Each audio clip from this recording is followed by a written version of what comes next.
Big Boss season 8 நிகழ்ச்சியில நடிகர் விஷால் மற்றும் நடிகை அன்ஷிதா லவ் பண்ற மாதிரி சில விஷயங்கள் நடந்ததை பத்தி இப்போ முதல் முறையா நடிகை தர்ஷிகா அவர்கள் ரொம்பவே கோவமா சில விஷயங்களை சொல்லிருக்காங்க. அத பத்தி தான் நம்ம இப்ப இந்த வீடியோல தெளிவா பார்க்கலாம். விஜய் டிவில பிக் பாஸ் நிகழ்ச்சி ரொம்பவே விறுவிறுப்பா போயிட்டு இருக்கு.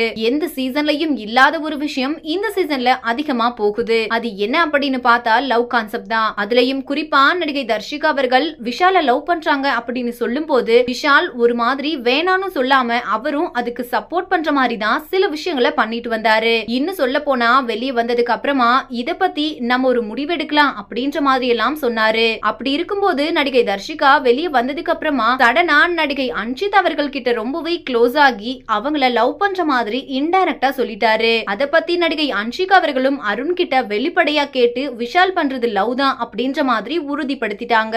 மேலும் இந்த ஒரு விஷயம் தான் இப்போ சமூக வலைத்தளங்கள் முழுக்க வைரலா பரவிட்டு வருது.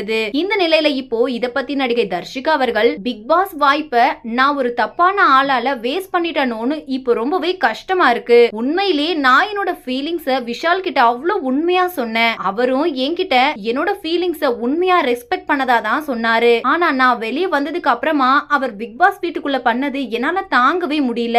இப்படியெல்லாம் கூட மனுஷங்க இருப்பாங்களா அப்படின்ற மாதிரி அசிங்கமா இருக்கு. வாழ்க்கையில யாரையுமே நம்பவே கூடாது. எல்லாருமே நம்பிக்கை துரோகி தான் இருப்பாங்க போல. இதுல முழுக்க முழுக்க எல்லாம் ஏன் தப்பு, எல்லா தப்பும் என் மேல மட்டும்தான். என்ன நினைச்சா எனக்கே கோவமா வருது அப்படின்னு ரொம்பவே கோவமா சொல்லி முடிச்சிருக்காங்க. இந்த வீடியோவை பார்த்துட்டு இருக்கிற நீங்க நடிகை தர்ஷிகா சொல்லி இருக்கிற இந்த விஷயத்தை பத்தியும் விஷால் பண்ணத பத்தியும் நீங்க என்ன நினைக்கிறீங்க அப்படின்னு உங்களோட கருத்துக்களை கீழுள்ள கமெண்ட் செக்ஷன்ல ஷேர் பண்ணுங்க. மேலும் இது போன்ற பல முக்கியமான செய்திகளை தெரிஞ்சுக்க நம்ம சேனலை மறக்காம சப்ஸ்கிரைப் பண்ணிக்கோங்க.